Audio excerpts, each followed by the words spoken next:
जय श्री कृष्णा। राधे राधे दोस्तों आज मैं आप लोगों को लड्डू गोपाल की एक ऐसी दिल को छू लेने वाली अद्भुत बिल्कुल सत्य लीला कथा सुनाऊंगी, जिसे सुनकर आप सभी की आस्था भगवान पर बढ़ जाएगी।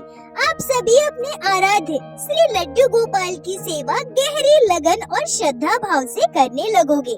दोस्तों, मुझे पता है यह कहने की बात बिल्कुल भी नहीं है कि आप सभी जो इस वक्त इस वीडियो को देख रहे हैं, आप सभी लड्डू गोपाल से बहुत प्रेम करते हैं, लड्डू गोपाल के परम भक्त हैं। परंतु दोस्तों, जब हम दूसरे भक्तों के साथ घटी लड्डू गोपाल की लीलाओं को सुनते हैं तो हमारा श्रद्धा भाव और भी गहरा हो जाता है। इसलिए हमें निरंतर अपने आराध्य से जुड़ी लीलाओं को सुनते रहना चाहिए, क्योंकि जिस तरह से एक कर्मचारी अपने पद में पदोन्नति चाहता है, बिल्कुल उसी तरह से हमारी भक्ति में भी समय के साथ बढ़ोतरी होने की बहुत आवश्यकता है। दोस्तों, सभी भक्त अपने बाल गोपाल की सेवा बड़े ही श्रद्धा भाव से करते हैं, खुद से भी ज्यादा ध्यान अपने लल्ला का रखते हैं। पर क्या आप लोगों को पता है, अगर आपकी श्रद्धा भक्ति निस्वार्थ होगी, आप सच्चे दिल से भगवान की सेवा करोगे, तो आप पर चाहे कैसी भी मुसीबत आए, हमारे ठाकुर जी, हमारे लड्डू गोपाल किसी न किसी माध्यम से आपके पास आपकी सहायता के लिए अवश्य पहुंचते हैं। दोस्तों, हम इस कलयुग में रहते हैं, हम साक्षात भगवान के दर्शन कर सके, शायद इतनी सामर्थ्यता और इतना सौभाग्य हमें मिल पाए, ये असंभव प्रतीत होता है। पर हमारे ठाकुर जी अपने भक्तों के पास उनकी सहायता के लिए किसी न किसी माध्यम से अवश्य पहुंचते हैं। पर हम भक्त न समझ होते हैं, अज्ञानी होते हैं, हम में इतनी समझ नहीं होती, वह नेत्र नहीं होते जो हम ठाकुर जी को देख सके, उन्हें पहचान सके। इसलिए हम भक्त उस समय अपने आराध्य को नहीं पहचान पाते हैं। दोस्तों, आज की यह लीला कथा आपके हृदय को स्पर्श करेगी। आप यह समझ पाओगे कि जितना प्रेम आप अपने लड्डू गोपाल से करते हैं, उतना ही प्रेम आपके लड्डू गोपाल आपसे करते हैं। भक्तों के आंखों के आंसू कभी भी हमारे छोटे से बाल गोपाल बर्दाश्त नहीं कर सकते हैं। दोस्तों, आज की यह लीला कथा सुनने के बाद आप सभी की आंखें बाल गोपाल की लीला सुनकर भावुक हो जाएगी। वीडियो को पूरा अवश्य देखिएगा दोस्तों, तभी आप आज की इस लीला कथा को संपूर्ण रूप से समझ पाओगे। दोस्तों, आज की यह लीला कथा हमारे साथ शेयर की है पश्चिम बंगाल के हल्दिया में रहने वाले अजय चक्रवर्ती जी ने। दरअसल कुछ दिनों पहले इंस्टाग्राम में मुझे अजय चक्रवर्ती जी की बेटी प्रगति जी का मैसेज आया और उन्होंने ही अजय चक्रवर्ती जी यानी अपने पिताजी से हमारी बात करवाई। अजय जी कहते हैं कि मैं सरकारी स्कूल में शिक्षक था। 6 साल पहले मैं रिटायर हो चुका हूँ। मेरे साथ घटी लड्डू गोपाल की यह अद्भुत घटना आज से लगभग 4 साल पहले घटी है। अजय जी कहते हैं कि मैं बचपन से ही भगवान श्री कृष्ण का परम भक्त था। भगवान श्री कृष्ण मुझे बहुत अच्छे लगते थे। मैं हमेशा राधा कृष्ण के मंदिर जाया करता था, उनकी पूजा किया करता था। पर मेरी शादी के बाद मेरी पत्नी अपने मायके से लड्डू गोपाल को लेकर आई थी। पहले मुझे लड्डू गोपाल की सेवा के बारे में ज्यादा ज्ञान नहीं था, पर लड्डू गोपाल की सेवा मेरी पत्नी बड़े ही प्रेम भाव से करती थी। धीरे धीरे लड्डू गोपाल के प्रति मेरे मन में भी श्रद्धा भक्ति आ गई। अब मैं भी अपने पत्नी के साथ मिलकर बाल गोपाल की सेवा करने लगा। भगवान श्री कृष्ण मेरे आराध्य हैं। भगवान श्री कृष्ण के बाल स्वरूप लड्डू गोपाल अब वो मेरी जान बन चुके थे। उनका ध्यान मैं अपने बच्चे से भी बढ़कर रखता था। मुझे एक पुत्री संतान है। मेरी बेटी की शादी 12 साल पहले हो चुकी है। बेटी की शादी के बाद मैं और मेरी पत्नी बिल्कुल अकेले हो गए थे। मैं जब घर पर रहता था तो अपनी पत्नी के साथ मिलकर लड्डू गोपाल की सेवा करता था। दोनों पति पत्नी मिलकर भजन कीर्तन भी करते थे। फिर जब मैं स्कूल चला जाया करता था तो मेरी पत्नी लड्डू गोपाल के साथ ही अपना समय व्यतीत करती थी। ऐसे ही समय बीत रहा था। बीच बीच में मेरी बेटी भी हमारा हाल चाल लेने हमसे मिलने के लिए आ जाया करती थी। हमारा जीवन ठाकुर जी की कृपा से बहुत अच्छे से कट रहा था। अब मेरी नौकरी भी पूरी हो चुकी थी। 6 साल पहले जब मैं रिटायर हुआ था, तब मैंने सोचा था कि अब दोनों पति पत्नी मिलकर आराम से घर पर रहेंगे और लड्डू गोपाल की सेवा करेंगे।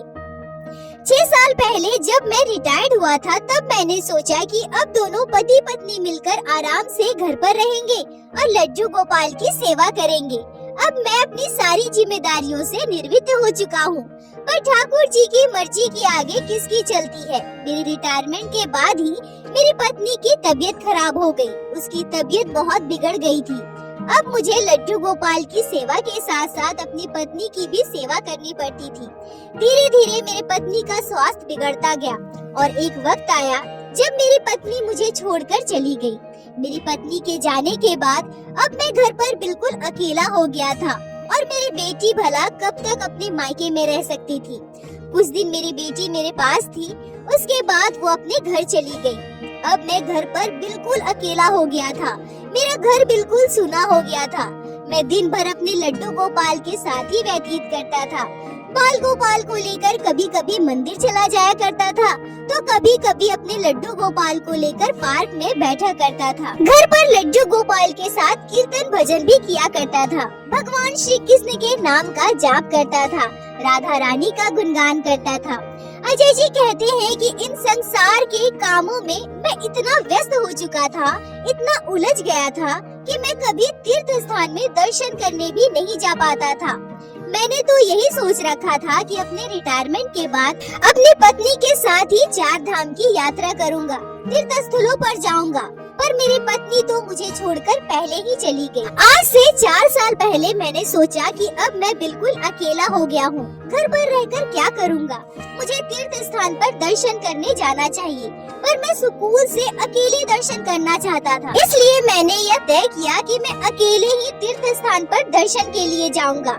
मेरे साथ होंगे तो बस मेरे लड्डू गोपाल। मैं अपने बाल गोपाल को अपने साथ लेकर जाऊंगा। लड्डू गोपाल मेरे साथ हमेशा रहेंगे। मैं अपने छोटे से बाल गोपाल को किसी के पास भी छोड़कर नहीं जाना चाहता था। मैंने एक बैग में अपने 2 जोड़ी कपड़े रखे, जरूरत की कुछ चीजें रखी और अपने बाल गोपाल की कुछ पोशाक और उनकी जरूरत का कुछ सामान रख ली और अपने जमा पूंजी के कुछ पैसे अपने साथ उसी बैग में रख लिए। तीर्थ में दर्शन के उद्देश्य से मैं अपने बाल गोपाल को एक छोटी सी टोकरी में रख लिया। हाथ में एक बैग लेकर स्टेशन के लिए निकल पड़ा।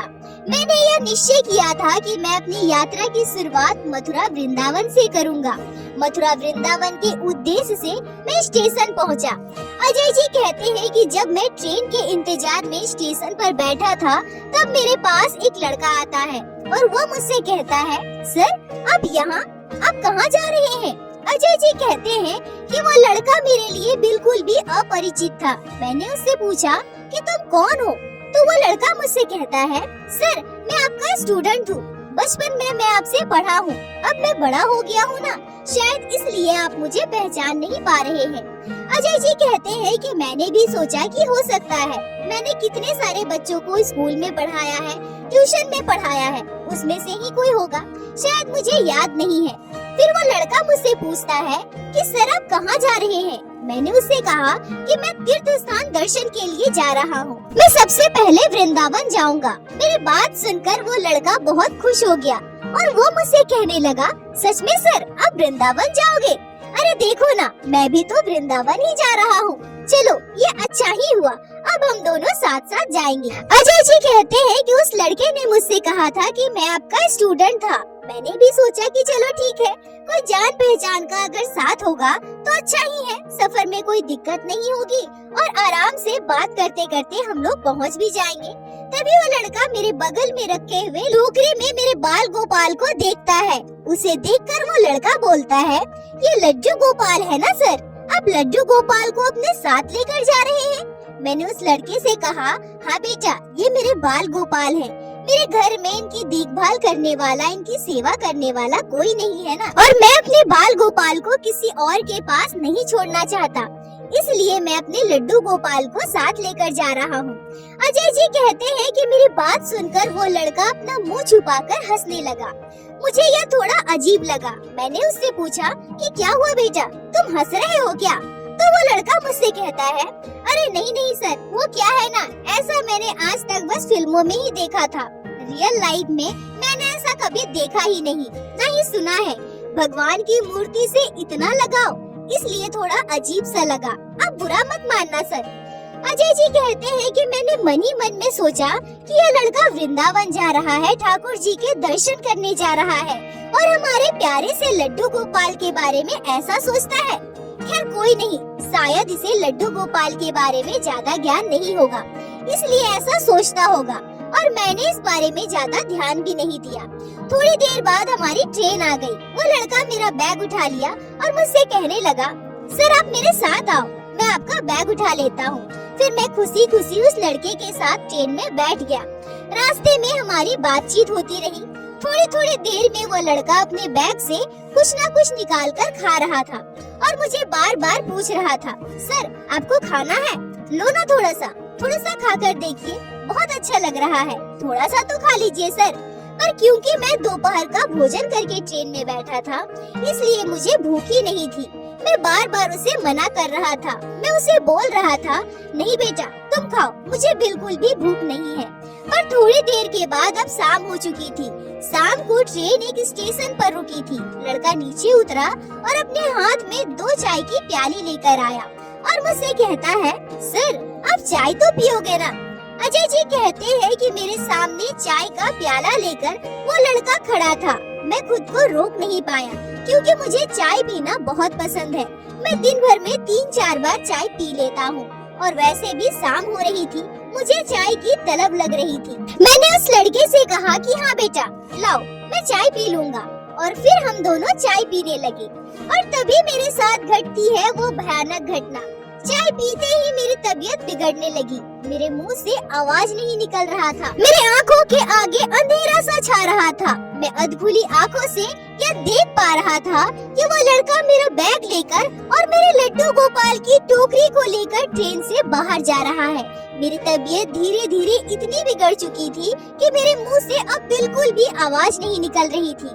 आज भी मुझे याद है कि मैं उस समय अच्छे से यह समझ पा रहा था कि इस लड़के ने ही जरूर मेरी चाय में कुछ मिलाया होगा और मेरी तबीयत इतनी बिगड़ गई। मेरा बैग लेकर वो लड़का जा रहा था, मैं देख पा रहा था, पर साथ ही साथ मैं बस यही सोच रहा था कि वो लड़का मेरे लड्डू गोपाल को लेकर क्यों जा रहा है, मेरे बाल गोपाल को लेकर वो कहाँ जा रहा है। उस लड़के के उतरते ही ट्रेन वापस चल पड़ी।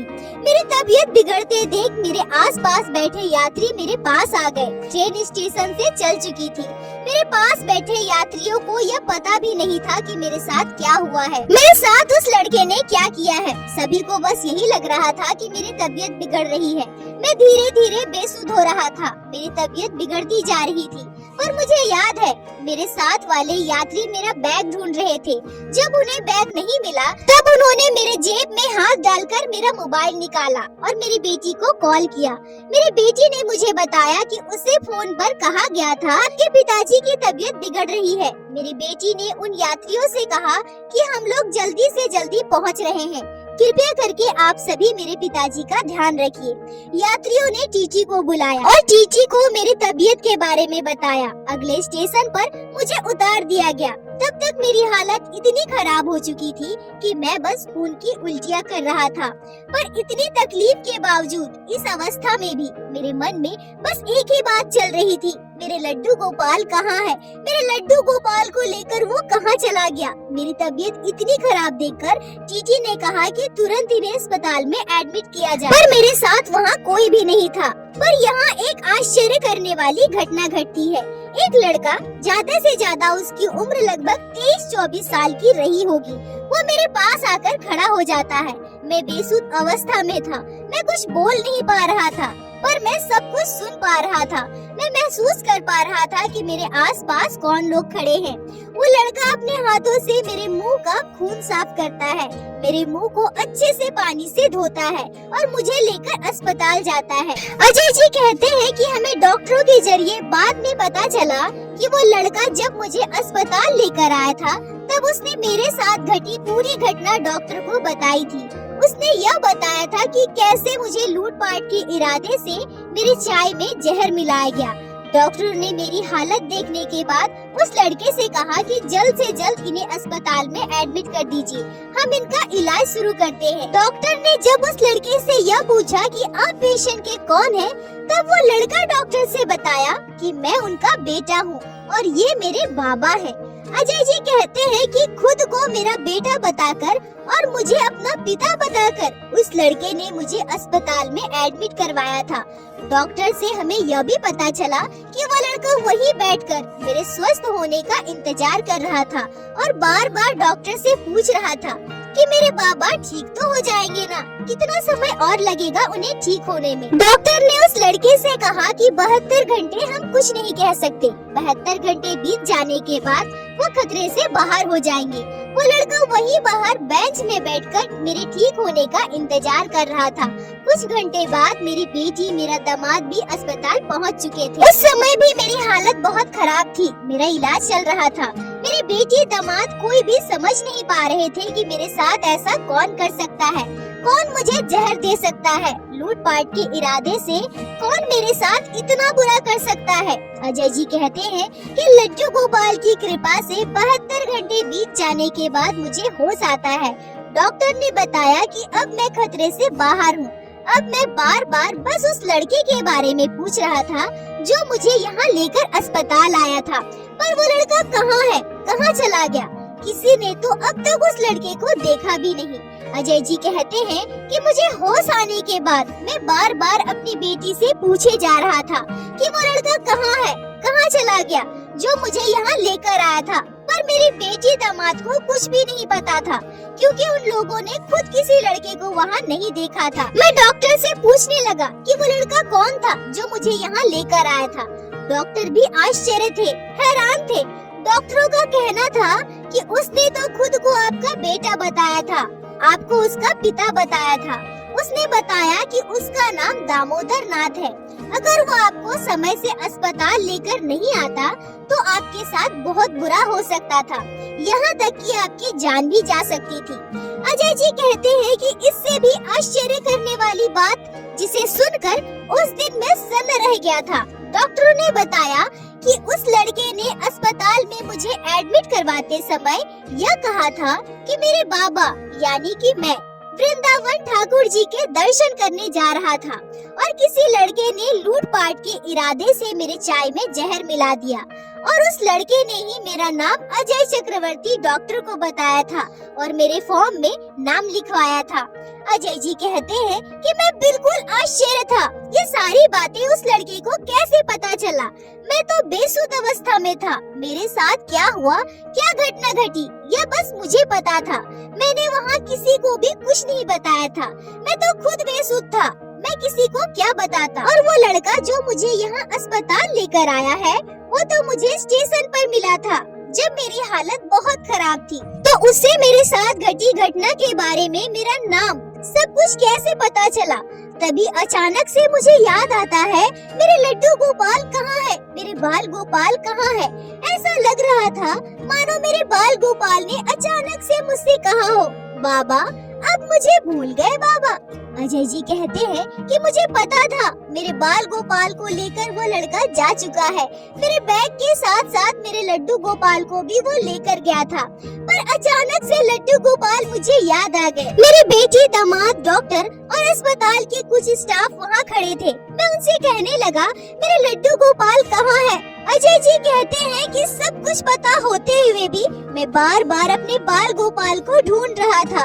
तभी एक और चमत्कार होता है। एक स्टाफ हमसे कहते हैं कि 1 मिनट रुकिए और यह कहकर वो बाहर जाता है और बाहर से टोकरी में बैठे हुए मेरे लड्डू गोपाल को लाकर मुझे देता है, जिसे देखकर मेरी आंखें फटी की फटी रह जाती है। अजय जी कहते हैं कि मुझे तो पता था कि मेरे बैग के साथ साथ वो लड़का मेरे लड्डू गोपाल को भी लेकर गया है, पर पता नहीं क्यों अंदर से मेरा मन कचोट गया था और मुझे मेरे बाल गोपाल की बहुत याद आने लगी थी।